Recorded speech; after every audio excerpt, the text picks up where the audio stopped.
And this is 36, the podcast. Podcast. 36, the podcast.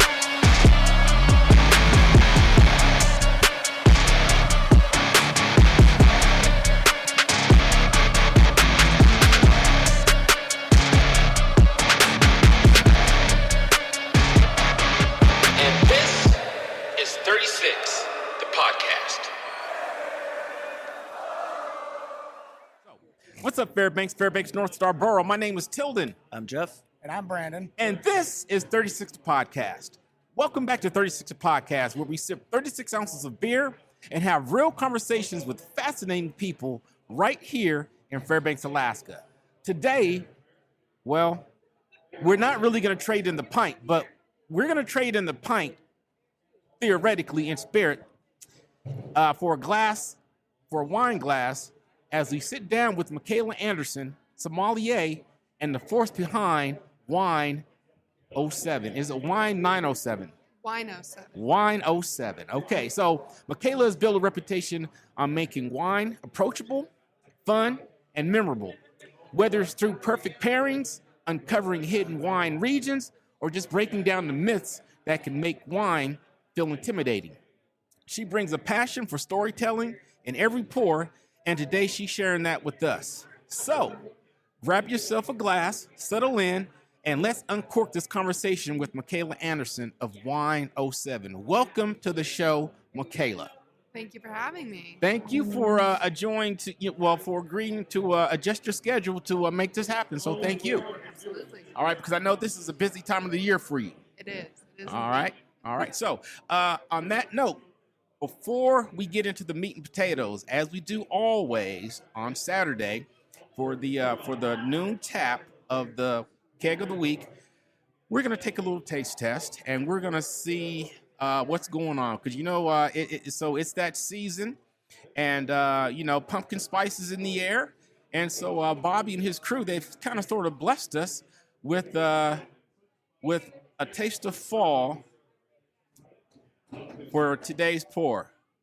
And my darn phone is not acting right. I got it right here. Today. Okay, what's today's pour, sir? It's the Oktoberfest conditioned on cinnamon, nutmeg, ginger, and allspice. All right. So if that doesn't scream pumpkin pie and patches and corn patches and all that fall stuff, Halloween, spooky, then I don't know what else does. So on that note, everybody else grab a glass, and we're going to see how this tastes.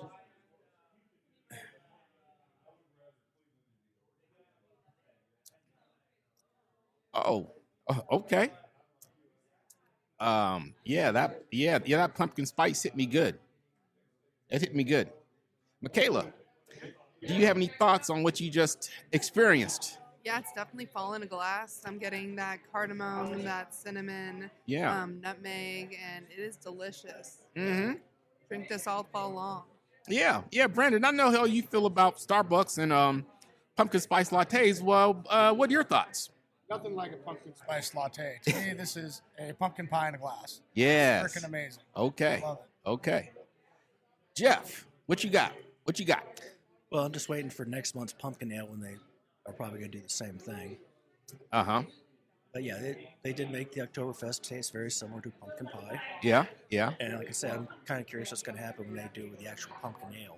Yeah, this the nutmeg is really, it's really standing out. So once again, I think kudos once again to Bobby and the mad scientist in the back. This is a hit. If you can get out here today before this is gone, because once it's gone, it's gone. So if you're in the area and you want to enjoy a taste of the fall here in Alaska, Fairbanks, then stop on by Hoodoo. Never mind. Because by the time you guys see this, it's going to be Sunday. So my bad. So let me back that up. Hopefully you will have gotten a chance to get out here to experience a taste of fall like we have today so far. So, yeah. And on that note, I wonder how this would be with just a dab of whipped cream on top. Huh? No doubt, huh? I don't know if it would mix well with the beer, but If I had whipped cream right now, I would try it. Oh, why? Okay, that's a good idea. We might have to experiment with that at some point today after we get a few more beers to us. So, Michaela, are you ready? Yep. All right. Well, let's get this show on the road. But before we begin, let's take a zoom in here, and we're going to look at a tray that Michaela had prepared for us to do our sampling with. But we're just going to snack on this. But can you you mind telling us what we're looking at? So basically, with prior plans, I was thinking we could pair this maybe with a Sauvignon Blanc or a Pinot Gris. So you have a shrimp ceviche here with a little bit of pineapple, so that zestiness, that spice, that lightness would pair well with the Sauvignon Blanc. Yep. But also the fact that if you're a Sauvignon Blanc person, you could pair it the whole meal long. So we have some lemongrass salami, some lemon blueberry goat cheese, and a key lime pie, and those all would be great pairings with your more acidic wines. Okay. All right. Good Or deal. a Saison. Got you. Oh, though, we could have probably did this with the Saison, huh? Yeah, it would have gone fantastic.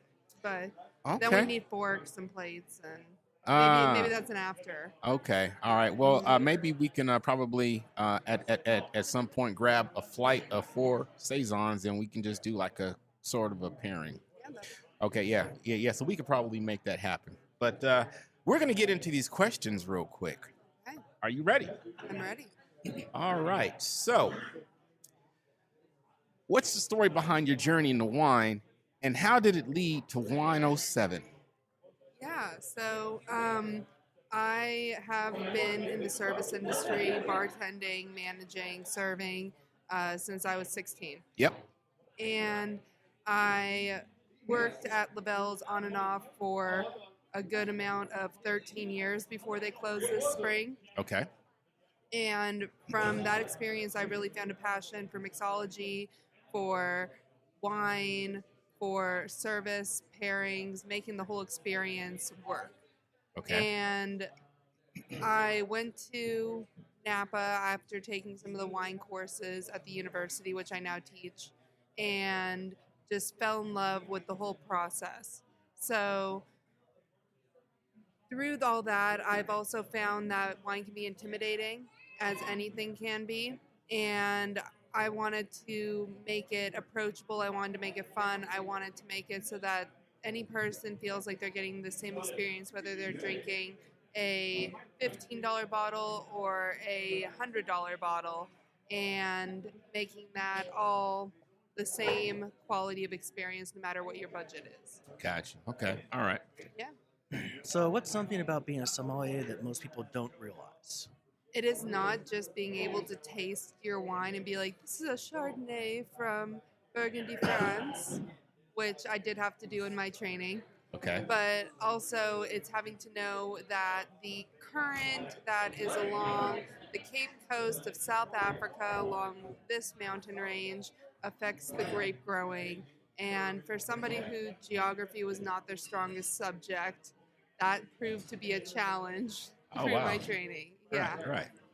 So you have to know science, you have to know geography, you have to be able to put it into practice, and then at the end of the day, determine how you're going to relay that to the people. Gotcha. Okay. Good deal. You had mentioned wine pairing can be intimidating. That was part of the reason why you do what you do now. Could you walk our 36 podcast listeners through the best way to pair a glass with a dish? Absolutely. So first and foremost, you want to drink what you like with what you eat with, and eat what you like. I've had customers and guests that they drink no whites, they only drink reds, and I'm like, well, in that case, just drink a lighter red with your halibut. But, the basic rule of thumb is you either pair or you contrast. So, for example... Okay, pair or contrast. Yeah, okay. So what I mean by that is, say, the Sauvignon Blanc example that I just did, all these foods have acid in them and citrus and notes that are similar to Sauvignon Blanc. But on the contrast side, say you have a Riesling, that goes so good with some Fairbanks Thai food. Okay. Some of that spice. So you have the sweetness and the spice, and they contrast and they work real well together. Wow. Okay. So yeah, I mean, just play with your wine, play with your food, as much as we were told not to do that growing up, Yep. Yep. and see what you like. But red goes with red, white goes with white, and yeah, as far as flavor profiles, if it's a heavy red, say you want a heavier seasoning on your steak, Gotcha. and if it's a lighter white, then you go with something simple like maybe just a shrimp cocktail or something. Oh, okay. I got you. Got you. All right. Okay. So trends, they come and go in every industry. What wine trends are you seeing right now that excite you the most? Yeah, so I mean, there's wine trends such as the white Zinfandel and the Moscato, and it's normally the younger um, demographic that leads those trends because they find something they like and they stick with it. They don't really explore outside of their comfort zone, which Gotcha. is totally fine. But right now, I'm seeing a big trend in playing with wine, and by that I mean that the winemakers themselves are using different techniques that aren't traditionally used in, say, a white or aren't traditionally used in a red, Okay. and they're trying to be experimental with what they're doing. But I would say the biggest trend that we're seeing on the market right now is orange wine. Okay. Now, and so Orange even wine? Orange wine, which is basically I teach at the university, so feel free to take my class anytime. uh-huh. But orange wine, while rosé is a red grape that is made in the white wine process, and I could get all into that. Orange is the opposite way. It is a white grape that is made in the red wine process. So basically, the opposite of rosé. Okay. Okay. Now, so we're going to segue Yes. real quick. This is in reference to the question I just asked. Being up here in Fairbanks in the interior of Alaska, is it that much different than lower 48, or are we basically pretty much on par with our wine knowledge and experiences as the rest of the world, I guess? I would say that we are a solid 5 years behind on trend. Really? Yeah. Oh, wow. Yeah, the market here is not up to the same I don't want to say level, but up to the same times as they are in California or Oregon or France. And that's just simply because we aren't right by the industry. We are limited in what we can get up here. Right. And because of that, by the time somebody gets their SKU or item number into the market, it's already been on the market and proven in California for a few years. Got you. Okay. So, and that's Interesting. no fault of ours. It's just the nature of Alaska. Right. Interesting. Okay. All right. All right. So on this podcast, we're always hunting for hidden gems. Is there a lesser-known wine region you think deserves more attention? A lesser known wine region? I would say South Africa is amazing. They have a high quality wines at a low price point, and they all drink with elegance and kind of have that good cross section of old world and new world wine. That, and then I just went to Uruguay this January. Oh, amazing. Oh, wow. Yeah, Okay. they're up and coming, and their only setback is literally the land that they have to use. Now, so was this trip to go out and scout new potential wine So customers? I'm glad that you asked that because a wine that I would love to share with everybody would be the Trevento White Malbec. Okay. It is a crystal clear white wine. It looks like water, but it is Really? made from the Malbec red grape. Mm-hmm. It is the first wine of its kind, and I try not to pat myself on the back, but I would say that I was crucial to getting it into the Alaska market here this year. Oh, wow. Okay. Yeah, it had been in the U.S. market for a few years, but we finally got it introduced to the Alaska market here in March, and it has been flying off the shelves of restaurants. Okay. So we can't go to like Brown Jug or Gabora's to purchase it? You can always ask your store for wines, and the more people that ask, the more likely they're going to order it. But Oh. it is authorized in Alaska, so they can easily just get it from their distributor. Okay, all right. Good. Now, so it's my understanding that if you go to a restaurant and you buy a bottle of wine and you don't finish it, you are allowed to take it with you. Correct. In Alaska, the rule is that it has to be closed so that basically you can't easily open it. Okay. And so you have to put the cork or the cap back on, and then you have to put it in a sealed container. And so most restaurants have a little Ziploc looking bag Yep. that they put the bottle in, and then you can take it home. So Oh, don't be okay. intimidated by ordering a bottle of wine at a restaurant. I always tell people, if you're drinking more than 3 glasses Mhm. between your table, Right. buy the bottle. It normally comes out cheaper. You get higher quality pours. Oh, really? And yeah, just because of the margins that restaurants work on, you normally get a better selection at the buy the bottle rate. And then get it to bring home and finish it within a couple days. Okay. All right. Good deal. Good deal. All right. Cool. Let's do a little bit of myth busting here on Okay. 36th podcast. What is one wine myth that you would like to debunk forever? Oh, goodness. There are so many. But I would say the biggest wine myth is that the more expensive the bottle, the better the wine is. Okay. Really? Oh my gosh, the number, I mean, I've done blind tastings Oh. between $20 bottles and $100 bottles. Yeah. And I mean, I don't want to say which wines we were blind tasting, but the $20 bottle won. You know, it's funny that you say that because I'm not a wine person, but sometimes I get a little fancy and I go in to the local liquor store to purchase some wine, and I don't ask anybody any questions. But my mentality is, okay, this one costs the most, so I'm going to buy this one.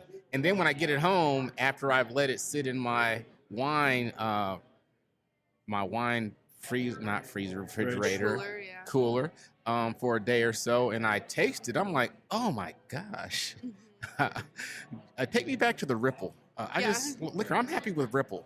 I don't even think you even know what Ripple is, do you? I've heard legends. German wine. Sweet. It's sweet. Yes. Yeah. Yes. Yeah. Yeah. So, yeah, definitely, and so much is on the internet nowadays Yeah. that you can easily find the bottle or your varietal that you're looking for. Yep. And then the price point, and you can just be like reviews. And I would say if they're under 3.5 stars, you should probably go to a different one. Got you. All right, so every sommelier has that unforgettable bottle.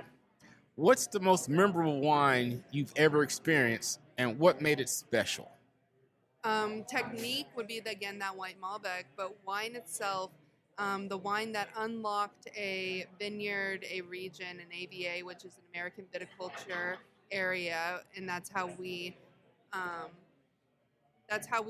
designate where the wine is grown here in the U.S., would be the Lotta Lawrence Vineyard Syrah from Washington. Okay. Yeah, I was at this tasting room and I tasted that and I just fell in love. Yeah. I found out, and this is kind of like a little bit of a trail, but I find out, okay, it's from the Lawrence Vineyard in the Royal Slope AVA. And I'm like, okay, cool, another AVA. We have a few hundred of them in the U.S. Oh, wow, really? Yeah. Oh. And the oldest one is in Missouri. But Okay. yeah, we have a few hundred of them, and I'm like, okay. Well, then I'm in Walla Walla for my 10-year anniversary, and we go to this one winery called Guard, Mm-hmm. and we taste their wines, and I'm just in love with all of them. I find out that the owners of Guard are the owners of the Lawrence Vineyard Oh, wow, okay. in that same AVA, and Yeah. it just unlocked this area for me. Yeah. And I was like, well, now I have a favorite vineyard in the entire country. Right. Yeah, but that to me was just one where it was kind of a journey to get to it. Yep. But once it all came together, it was like light bulb. Nice. Okay. All right. Good deal. Yeah. So highly recommend Washington wines. They're up and coming. Oh, okay. Okay. Well, hey, you guys, you heard that here. Be on the lookout for those wines specifically from Washington. Okay, so we like practical advice. What's your best tip for someone just starting their wine journey? Drink what you like.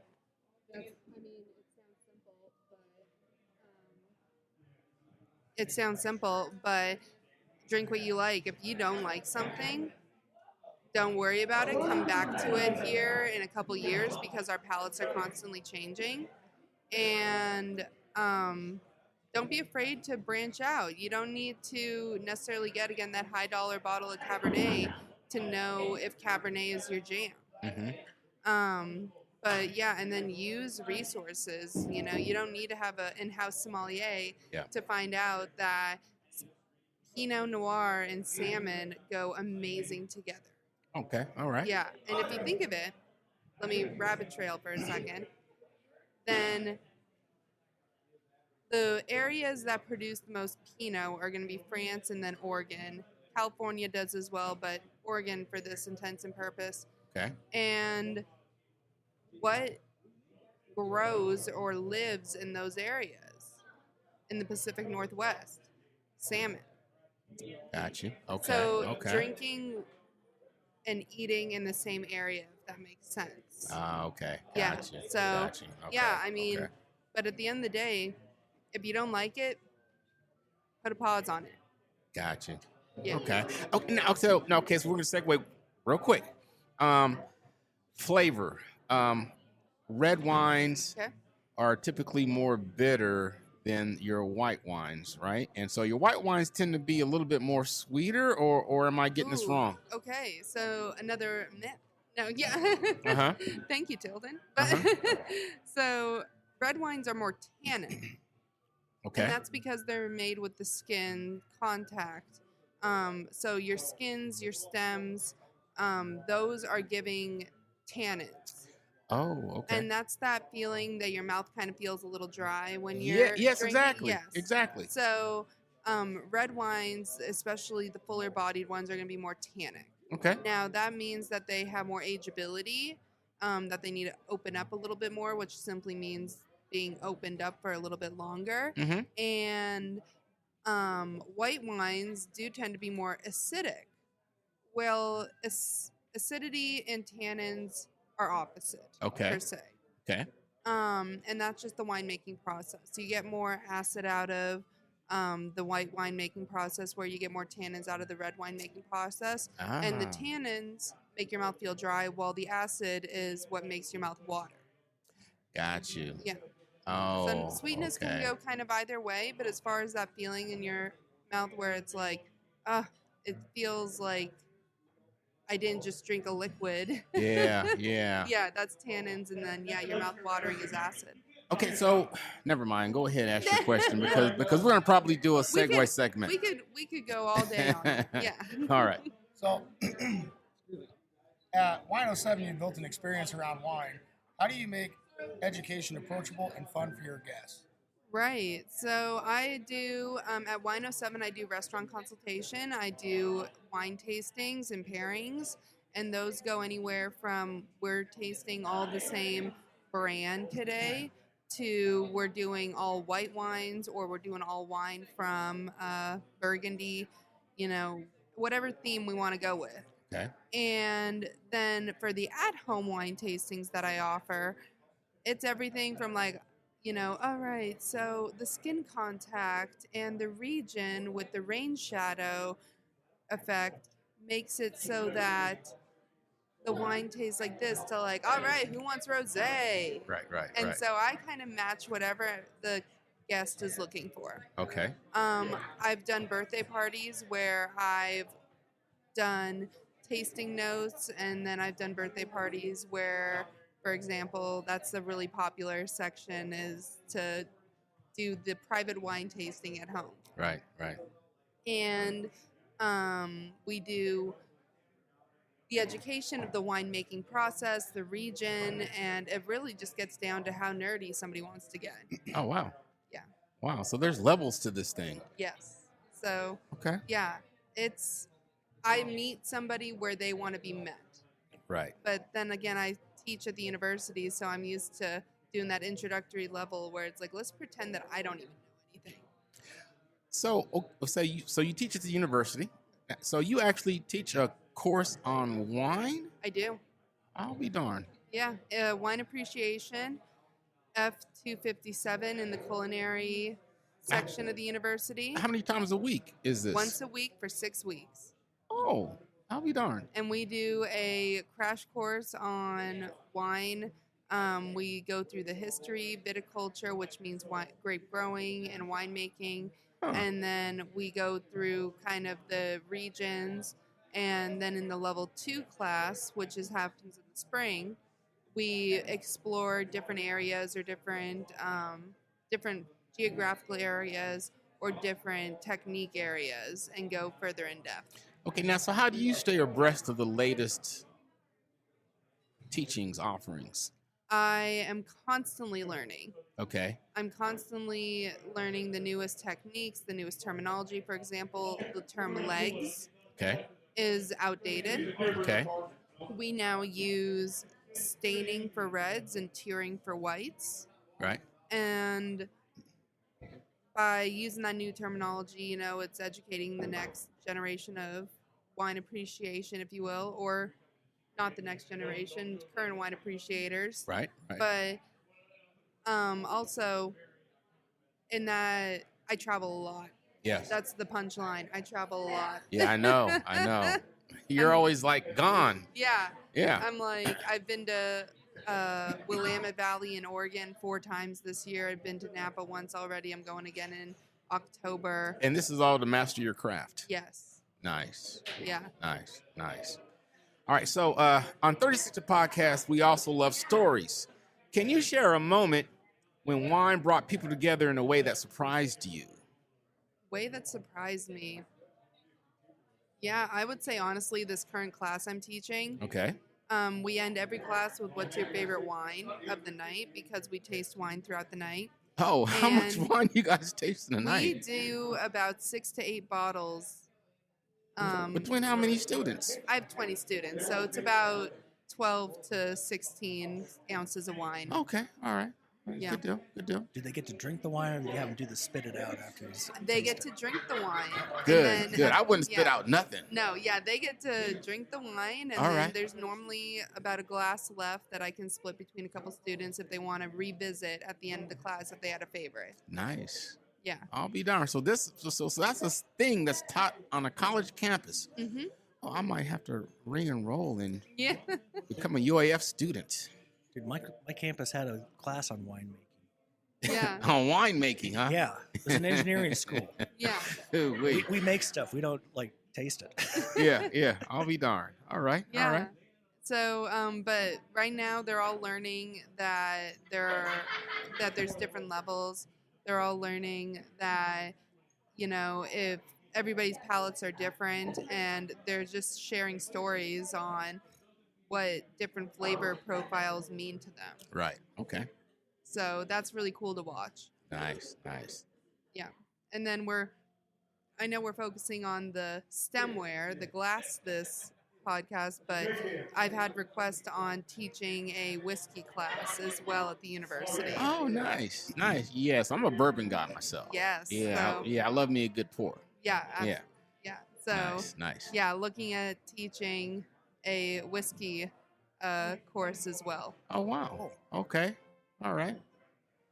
Okay. So if you had to design the ultimate wine flight for our listeners, what 3 wines would you use to tell a story, and what would you pour and why? Yeah, so if it was just wine and there was no food pairing, I would go with a unoaked Chardonnay, then a Oregon Pinot Noir, and then a Washington Cab. And the reason I go with that is because if you think of the map, you have basically 2 ribbons on the globe that wine grows. Okay. And it's interesting when you compare, California obviously is what took off first in the U.S. Okay. But the closer ribbon or latitude to Old World in France is going to be Oregon and Washington. Mm-hmm. And so I would go with that unoaked Chardonnay, that Oregon Pinot, and that Washington cab because they tell the story of the evolution of wine. Okay. So those are all very common old world varietals, Okay. and they grow prospectively in that area, Okay. or that latitude. Okay. But also it shows what we as a country have done to make it our own. Now, so when you list those regions, those are the similar regions when it comes to coffee beans as well. So I'm I'm assuming there's some similarities between your coffee bean growers who produce outstanding, coffee beans. Yep. And then wine, Well, it's just grapes, like, and yeah, are coming from the same region. yes. And I got my tasting start actually, and by that I mean like differentiating between different regions. Yep. When I was working at Starbucks. Really? Starbucks, really? I was working at Starbucks. I was working at Starbucks, and I was becoming a coffee master, which is basically their version of a Starbucks sommelier for coffee. Yep. But tasting the difference between Ethiopia, Guatemala, Sumatra, Colombia. all of those, all those different areas. Yeah. And it's all coffee at the end of the day, but yeah, they have those different notes. Right, exactly. And because the one thing I will give Starbucks is that they are good at consistency. Mm-hmm. So you know that in theory, they're good at consistency. The corporate model is good at consistency. Yeah, true. But yeah, and so all those coffees are being made the same. They're just get different origins. So you can really see what that origin does to that coffee. Right. Okay. All right. And so that's where I started learning how to taste. Nice. Okay. All right. I had it memorized. Okay, so wine and community go hand in hand. How does Wine07 connect with Fairbanks and the local food and drink scene? Yeah, so I've been reaching out to different restaurants offering my services, but also working with distributors to try to get the highest or the newest wines on the scene. Mm-hmm. And by newest, I mean they've been proven in California, but trying to get new wines that excite people. And then I have my consulting as well. So aside from that Wine07 tastings that we do, I also offer a restaurant consultation for wine lists and whatnot. Right. And I currently have a client who's looking to open a wine bar on the west side. Oh, really? Yes. So I'm working with her, and we're trying to make it a community area, doing events like karaoke, trivia, the tried and trues, but also doing maybe throwback movie nights where the movies have to be old enough to drink. Nice. Okay. And then board game tastings. All right. Yeah. Okay, now so Michaella and I are both members of the Fairbanks Chamber of Commerce. That's and right. So I was at the Chamber of Commerce kickoff for the United Way. That's right. And so you, at the end of the raffling and people auctioning, you offered your services. Have you, for wine tasting and a custom meal, and you were going to prepare it on the spot, have you done that yet?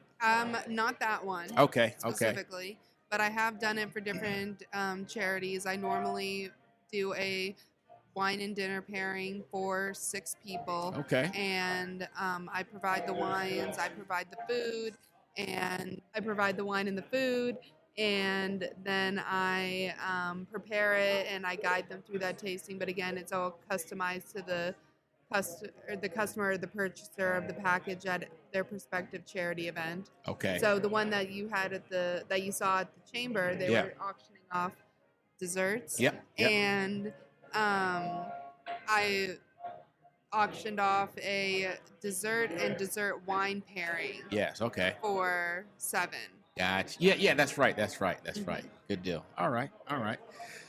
Let's see here. On 36 the podcast, we like to dream big. If you could share a bottle with any historical or famous figure, who would it be, and what would you pour? Whew. That's a heavy question, but the person I would want to share wine with is easy. What I would pour is the harder one, of course. Okay. But I would want to share wine in a meal with Julia Child. Really? Oh yeah. Yeah. Okay. Okay. Yeah. Okay. Now, so are you a foodie as well? Yes. All Big right. time. All right. Yeah. All right. Yeah. So my passion for cooking and food came from watching Julia Child.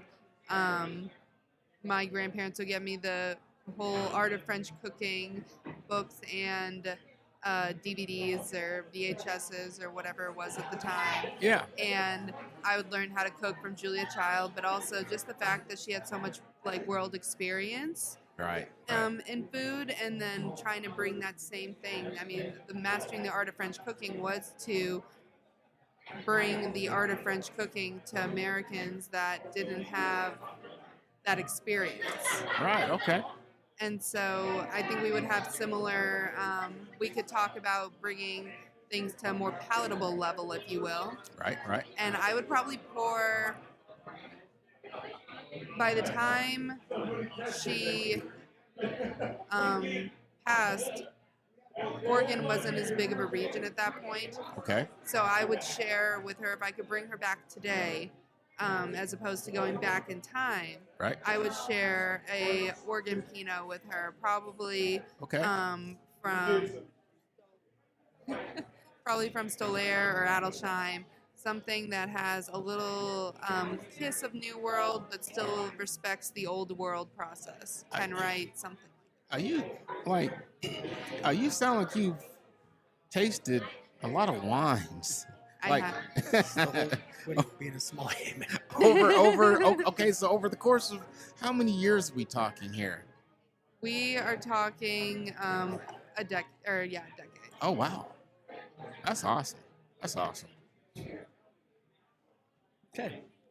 So for a quick fire round, Okay. favorite wine under $20. Under $20, that would be the Trevento White Malbec, easily accessible under $20. I would go with the Bookwalter Syrah, and that's an exclusive at Brown Jug. Okay. Next one, red, white, rose, or sparkling. I'm a big red wine drinker. Your go-to pairing for a casual night in. Casual night in would be, depends on how casual. I have done pizza pockets and a Chianti. I mean, that works. Yeah. I mean, that casual, a little less casual, chicken Alfredo and a Chardonnay. Okay, very nice, very nice. All right, finally, you could leave 36 podcast listeners with one simple thought about wine. What would it be? Explore it. Yeah. Explore it. Okay. So, on that note, we have finished the official questions of the podcast. And so I think we're going to take a quick break. And we're going to come back for a few more segues. Do you guys have any segues you have in mind that you want to ask when we come back off a break? I got a couple questions. Okay, so hold on tight. We're going to be right back. We're going to take a little break. We're going to refill. And we're going to probably sample some of the shrimp and the hors d'oeuvres that were brought for us. And we're going to probably add some saison to that too. And we're going to come back and tell you what we think about the pairing with the saison beer and what Michaella has brought. So on that note, we'll be right back. Hey, welcome back, Fairbanks, North Star Borough. So we're going to get into part 2 of our interview with Michaella Anderson, and she is the local wine sommelier of Wine07. Thank you once again for joining us. Okay, so what we're going to do, right, is we're going to do a little pairing, and she's going to walk us through, but we're going to use saison beer. And we're going to use the saison beer that's brewed here right at the Hoodoo Brewery Studios. And we're going to do a taste test. And she's going to walk us through how that's performed. So whenever you're ready. All right. So okay. Hold on. maybe. Is this better? There we go. Yeah. Yeah. So when you're tasting anything, whether it's wine or beer, what you want to do is you want to taste a little bit of your beverage and then take some of the food and then drink a little bit more of your beverage. Okay. So that's kind of the pattern that you want to do there. I would say it's dealer's choice. All these foods are going to go great with the Saison. And then, yeah, we have key lime pie there, some cheeses, some lemongrass salami, and then some shrimp ceviche. So Okay. Now, so what would you recommend we start with first? I would go with the Saison. No, I'm kidding. Well, no. I mean, so which But, one of the food choices? I would go with the shrimp ceviche first. Okay, so let's do some shrimp ceviche, and we're just gonna go from there. Okay, so let's try this out.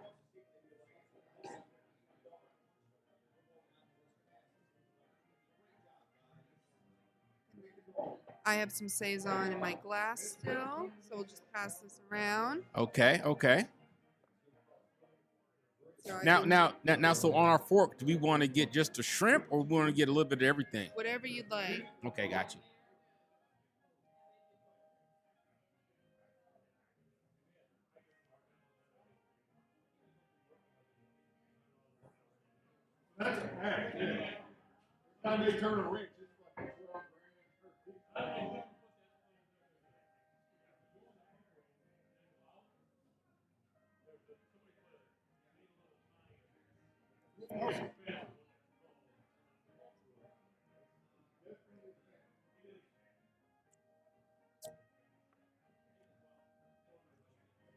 Okay.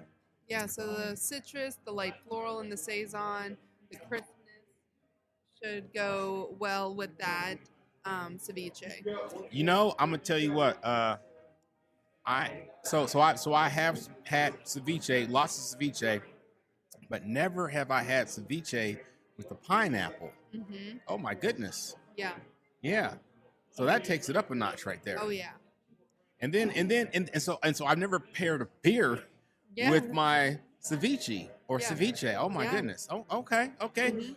We're getting fancy up in here, y'all. We're getting so fancy. New concept unlocked. No There you doubt, go. no doubt. Okay, so what's the next? Let's do.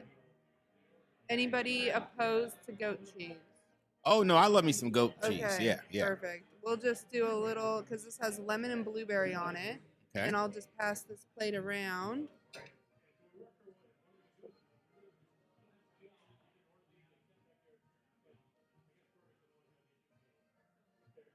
Now, so all we're doing is just the goat cheese? Okay, all right. Now, so a little sippy sip, and then we sip, taste, sip. That's right. Or a sip, eat, sip. Okay. Yep.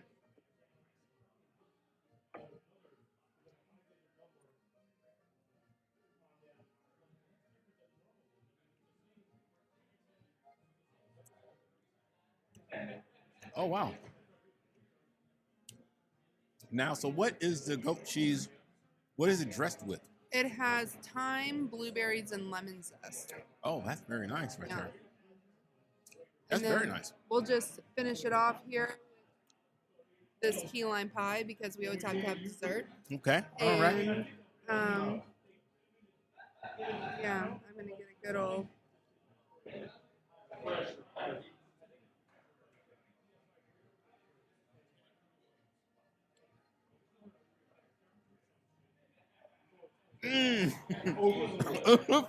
Look here. You said key lime pie. I got all happy. Okay, so let me back up. Okay, so I'm gonna back up. I'm sorry, y'all. I got all happy when she said key lime pie. I'm gonna put it on my fork now, and then I'm gonna sip. Okay. Okay.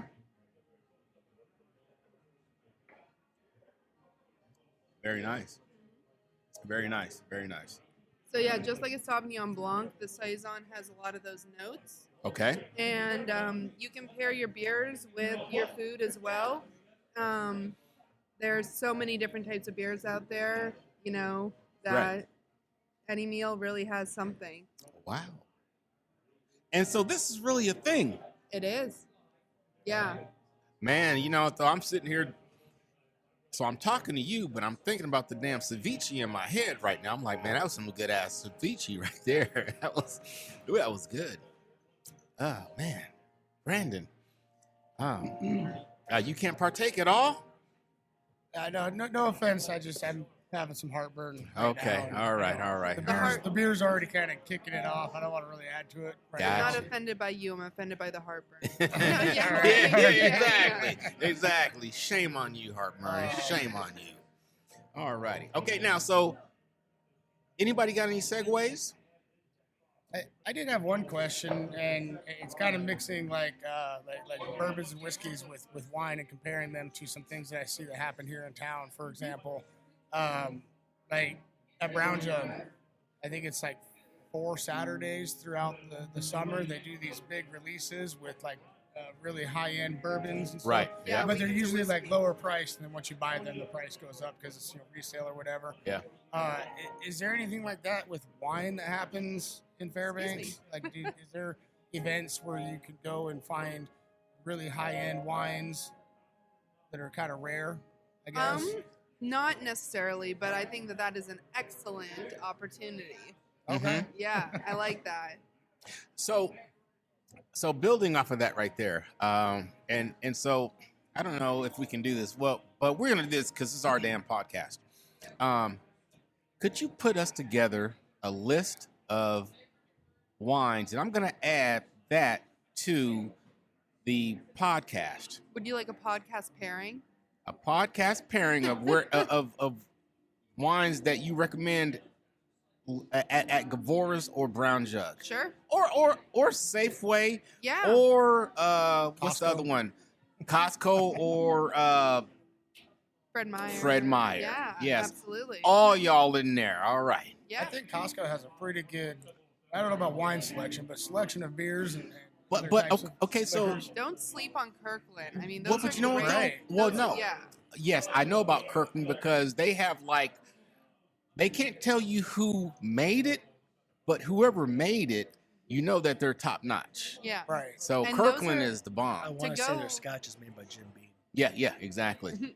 And so going back to the question about beginner wine, Kirkland, they have the Napa cab and they have the Columbia Valley cab. And so the Kirkland price point is Mhm. fantastic to start training your palate Oh, into what you like. right, And then you right. can Okay. spend the higher dollar on the brandy. Okay, so as somebody who I want to be this wine connoisseur, I really do. But I know everything should not taste like cherry Kool-Aid, but in my mind, I'm like, oh, this is so bitter. So how does one get to that level? Yeah, so I'll admit when I started drinking wine, a big Washington Syrah was not my drink of choice. Mm-hmm. My first red that I really started diving into were Pinot Noirs Okay. and Zinfandels because they Yes, are very, Zinfandels. Yes, Yes, 'cause exactly. they're very Exactly. fruit forward. Yeah. They're very Now is Um, that a bad thing? no. Okay. It's All right. just a style. Okay. All right. Got you. Yeah. Got you. So Like barefoot. yeah, barefoot. I mean, don't get me wrong. I'm like my wedding sparkling was barefoot pink Moscato. Like, Moscatos. Yes. yeah, that yes. was my Moscatos is my jam. that was my But that's like price not. point. But in the wine community, it's not really. You're like, oh, Moscato, whatever.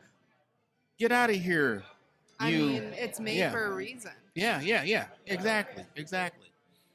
Yeah, I drink it more as a dessert wine now, but definitely I don't Oh, hate a Moscato. so you do that as a dessert wine? I do. Really? Mhm. Okay. Or with Thai food, Okay. spicy food. Okay. All right. Good deal. All right. So mine's more like a question of proper storage. Yes. So one of my theories about why you get the $20 bottles of wine that taste better than the $200 bottles of wine is you go to any wine store, it's all set up on the shelf vertically.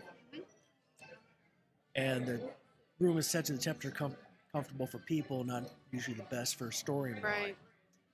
So it could be the $20 stuff tastes better just because it's got a higher turnover rate than the $200 stuff. Yeah. So, it sits on the shelf, collects dust, that sort of thing. Also, I know you're supposed to sort cork down just so the cork doesn't dry out. Is that as big of a problem with the synthetic cork over the natural corks? That is a great question. Synthetic corks, you don't have as much of an issue with the cork drying out, just because of the nature of how they make it. But yeah, basically the rule of thumb is if it's still, lay it down. If it's sparkling, stand it up. Okay. And, you can get the wine coolers in that. If you're talking about under a year that you're keeping that bottle, unless it's a big anniversary wine or something like that, just cool it down a little bit when you go to drink it as opposed to the entire time. But no, that's a great point. The crawl space? Yeah, it's ideal wine storing temperature, something that Alaska has blessed us with, our very own storage caves. Well, while they figure out their microphones, I got a question. So, a lot of people probably, okay. A lot of people enjoy their wine in moderation. Most people are, hopefully pretty responsible. But every once in a while, somebody will drink a little too much wine. A lot of people believe it's the sugar that gives you a hangover off of wine, but it isn't, correct? It's something else. So sulfites are actually in everything. Oh. So sulfites are in everything. It actually is the sugar. It is the sugar. It is the sugar. Okay. Yeah. That's why if you drink a bunch of pina coladas, you're going to feel it a little bit more than if you're drinking vodka sodas. Sure. But sulfites, another myth there is that they are in everything. Yeah, I was just having a conversation literally the other day with someone about wine and the hangover, and I was like, it's the sugar, and they're like, no, it's the sulfites. And I was like, oh, okay, you probably know more about wine than me. But yeah, no, the sugar, you can have sugar. sulfite-free wine, as they put it. First, it's not going to store as well. Sure. And then secondly, if it's high in sugar, if you have the same exact wine, sulfites, no sulfites, then you're still going to get the same hangover.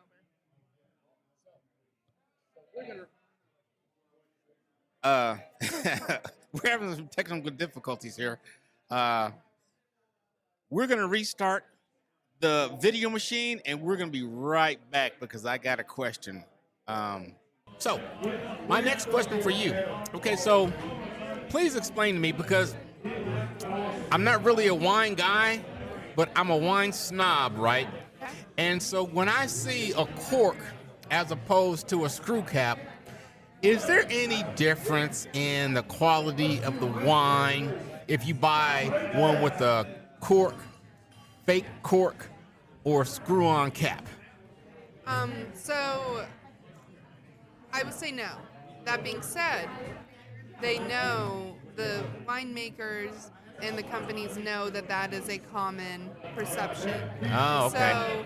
So if they have the money for natural cork, they will go with it. Got you. If they don't, they'll go with natural. Got you. Or not natural, synthetic. Yep. And then if they are really saving money, they'll go with Stelvin or screw cap. All right. Okay, so you guys heard it here first. You heard it here first, right? You heard it here first. So there are no differences between a cork or a screw cap or a synthetic cork. No, I mean, if anything, your natural cork, which is what a lot of people invest in, has the most risk of faults in your wine in the long term. Yes, they do. They do, because I've had a couple of real corks, like grab it at the wrong angle and boop, you're like, I'll be damned, let's get the corkscrew out. Right, or they have a chemical reaction with the wine, and then your wine smells like, ooh, if I may. If your wine, when you open it, smell the cork, okay? Okay. Because that's not just something that rich people do to look fancy. Okay, it's like a legitimate thing. Smell the cork. If it smells like wine or fruity, then you're good. If it smells like wet dog, wet newspaper, mushrooms, you probably have a corked wine, which means that your natural cork has had a chemical reaction with the wine. It's not going to hurt you. It's not going to kill you. You're fine. But it is not going to taste good. Okay, so is there something that they do to the corks prior to them being approved for wine corking? It's all if it's a natural cork, they're literally harvesting it and making it. Oh, wow. But yeah, they haven't figured out what causes, because it's not necessarily like, oh, this entire lot is bad. It's just that, this one cork decided, not today. Oh, wow. Okay. And so, and there's really no way around that then. No. I mean, it's just the luck of the draw. Yep. Okay. And I've had $20 bottles that are corked. I've had $150 bottles that are corked, and everything, 2-year-old wine versus 20-year-old wine, and it doesn't matter. Okay. I'll be done. Okay. Well, good deal. All right. How about bottled versus box? Ooh, okay. Yeah. Good one. There's actually, I would say that there's actually some, whatchamacallit, there's actually some, the benefit of boxed wine, okay, that's how I'm going to start this statement. The benefit of boxed wine is that it does not get exposed to oxygen as much as a bottle of wine once you open it, so it will last longer. Oh, okay. Which is why you can fit 5 bottles in a box or whatever it is. Oh. Yeah. Oh, Yeah, good Lord. most of those boxes are not a bottle of wine. They are 3 to 5 bottles. Oh, wee. Okay. All right. They're if you want to have a glass a night type deal. Yeah. Yeah. Now, that being said, I would say if you want to not go the boxed wine route and you just want to have a glass a night, get a Coravin. Yeah. There's your product placement there. Huh. All right. A Coravin is a system that puts a needle through the cork and then uses argon gas to then kind of pressurize and bring the wine up through that needle. Okay. And you can drink your one glass out of that $200 bottle because you're like, I have had a Friday and I need to know that life is good. Yeah. And I just need to do this, but I also don't want to break into the whole $200 bottle because my husband will kill me. Yeah. So I'm going to use the Coravin and sneak out a glass. No. I'll be darned. Okay. Now, so, okay, because you just mentioned $200 bottle of glass. I mean, a bottle of wine. What influences you at that particular time to buy a $200 bottle of wine as opposed to a $20 bottle of wine or anything in between? Or is it just whatever, For me, those $200 bottles of wine normally have some kind of special year with them. So I collect anniversary wines for my husband and I, and so different wines that are the year we got married, which are starting to become a little harder to find because that was almost 12 years ago. So yeah, we're going to be switching to 10-year anniversary wines. Oh, okay. So that we can start collecting them. Okay, so you guys have a theme going on. Yeah.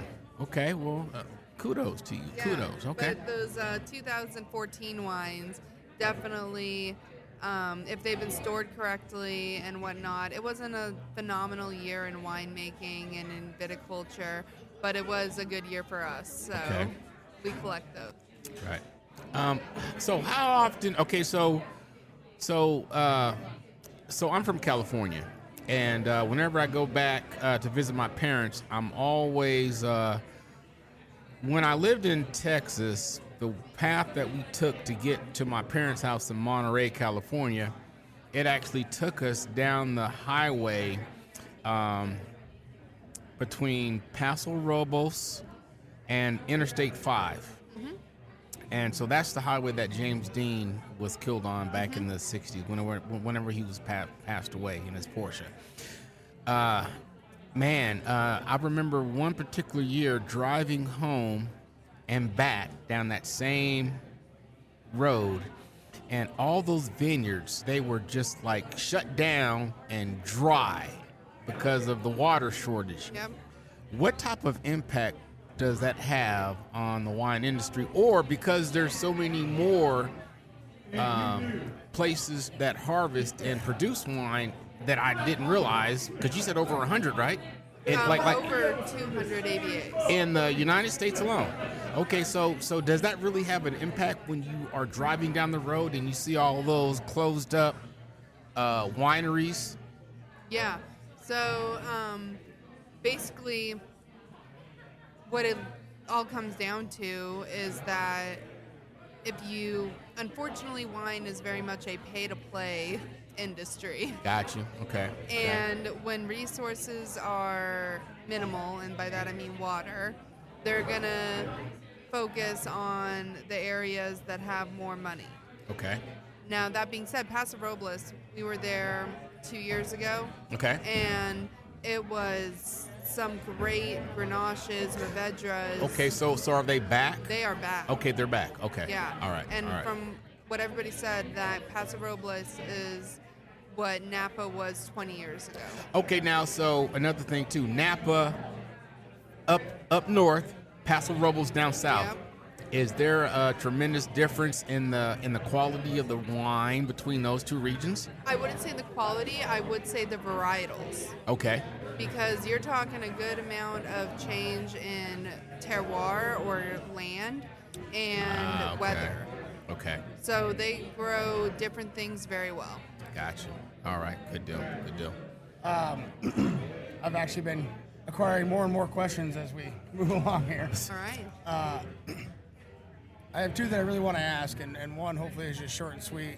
Okay. So, you see it all over. People who are trying to open up a bottle of wine and they don't have a wine opener, so they'll put it in a shoe and slam it against the wall, and they'll heat the neck of the bottle up and push the cork out. Whether those are true or not, I don't know. I've never tried them, but do you have a good trick or secret? Like, say you don't have a corkscrew? Are you asking my MacGyver move? Yes. Okay, Yes, please. perfect.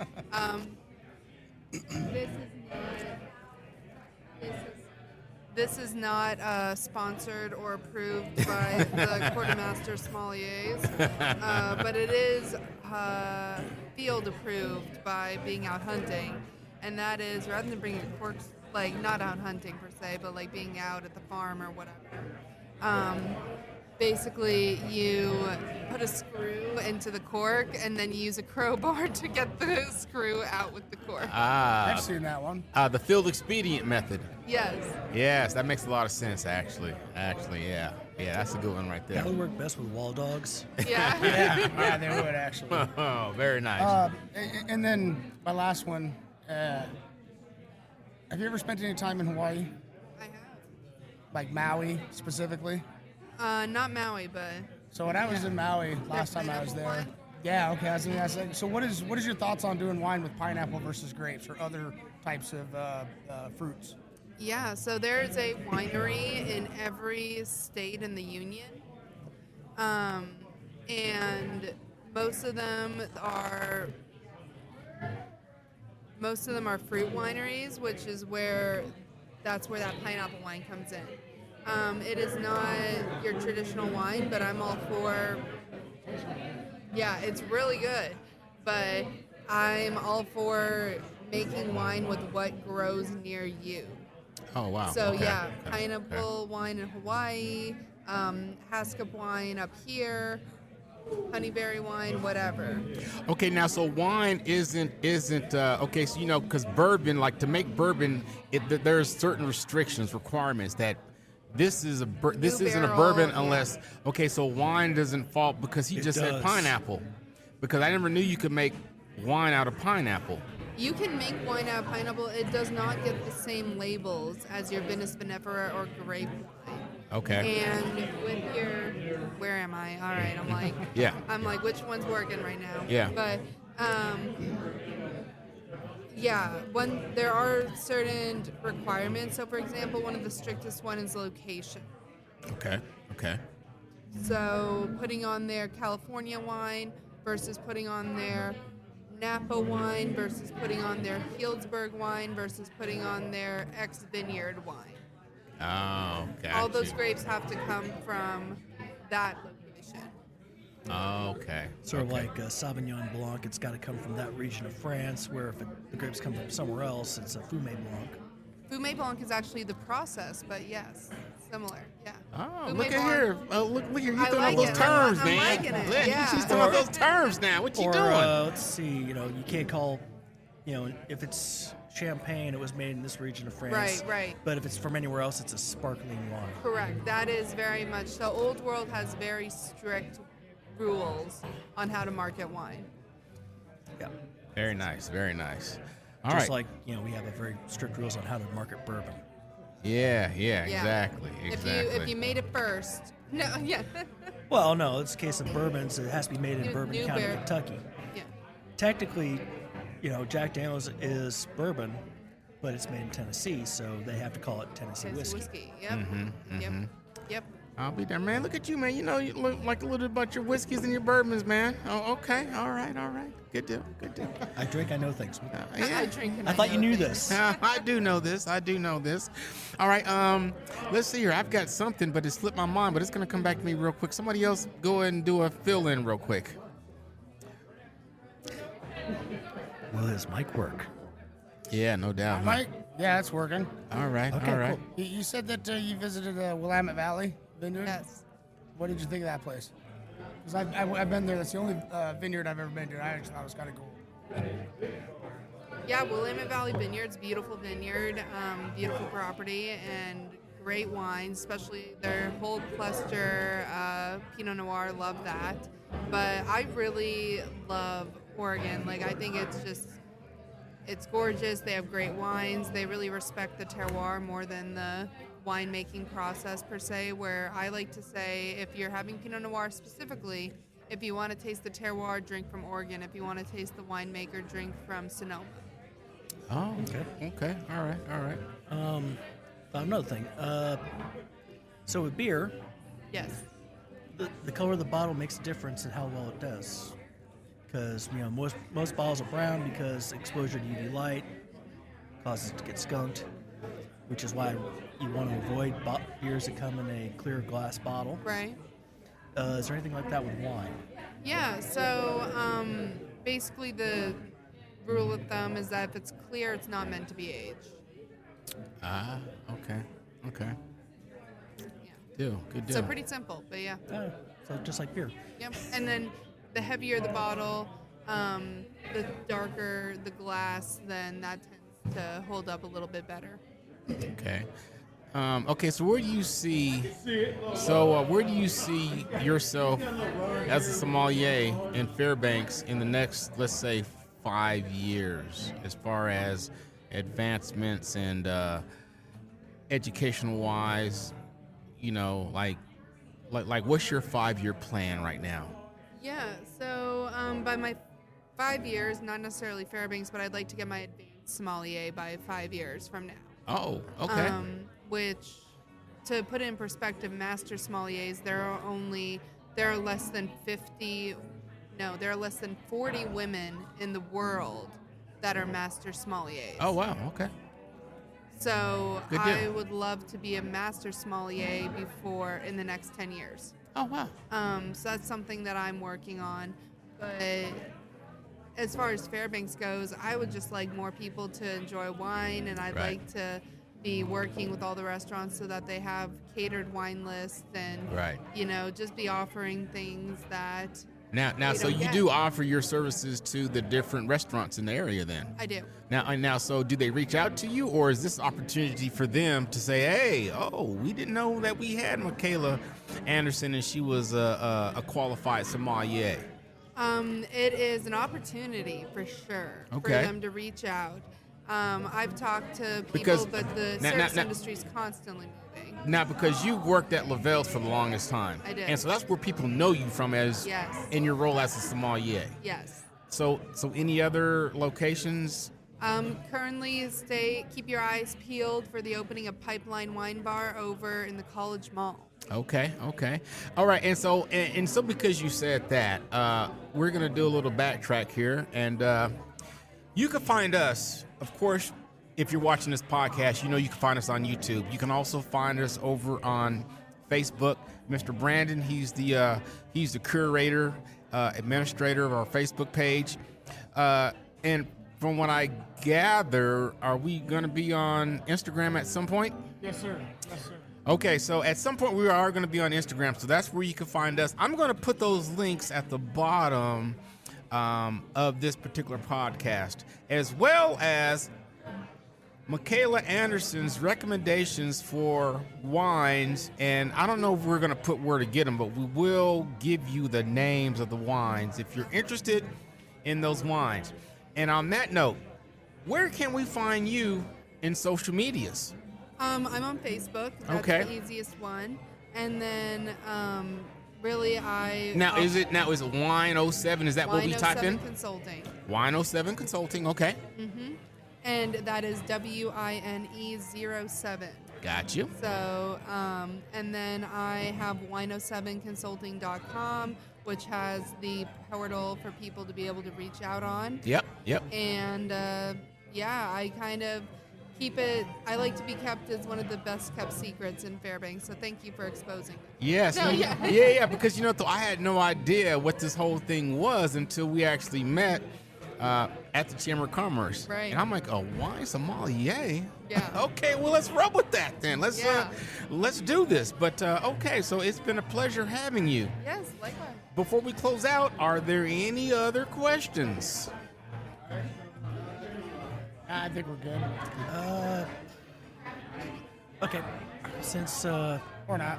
I mean, Look here, man. We got almost 30 minutes. We got 30 minutes. Okay, so upcoming holidays, we got Halloween and Thanksgiving.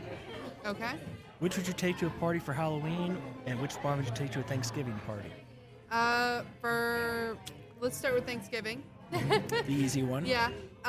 If you're having turkey, I would have a rosé, and if you're having, which is what most people have, if you're having ham, I would do a Zinfandel, and if you are bougie and like your prime rib on all the holidays, then obviously a cab. Oh, wow. Yeah. Okay. Yeah, lamb, merlot. I mean, there you go. There's 4 different proteins, 4 different wines. Okay. And then Halloween, I would break into that barefoot bubbly. And Barefoot, huh? Okay. and pair that with your ghost mystery shots. I mean, let's face it, Halloween parties, you're just trying to get drunk. Yeah, so I would pair that with your ghost mystery shots for sure. Now, have you ever had an experience where, you offer your services, and it's basically based off of what the customer is throwing at you for their preference, right? So have you ever had to steer somebody away from something that you're like, you know what, I know it's not going to work out the way you're planning in your mind. Here, take my advice and let's go with this route. I do my best to work with the customer and their vision, because at the end of the day, it is their day. Got you. Yeah, but that being said, I always make sure, I've had the birthday parties where we're going and I'm like, okay, before we start, so that I can control my pores. And then they're like, boo. And I'm like, yeah. Everybody has a ride tonight, or you're sleeping on the couch. And they go, yes. And I'm like, okay, let's go. Yeah. Oh, okay. All right. Responsibilities. Okay. Adulting. Sometimes you got to do that. Sometimes. Okay. All right. So on that note, I think we're pretty much done. Michaella Anderson, thank you for joining us today. Thank you for having me. It's been very insightful. And on that note, I'm Tilden. I'm Jeff. And I'm Brandon. And I'm Michaela. And this was 36, and we are out. Peace. Podcast 36.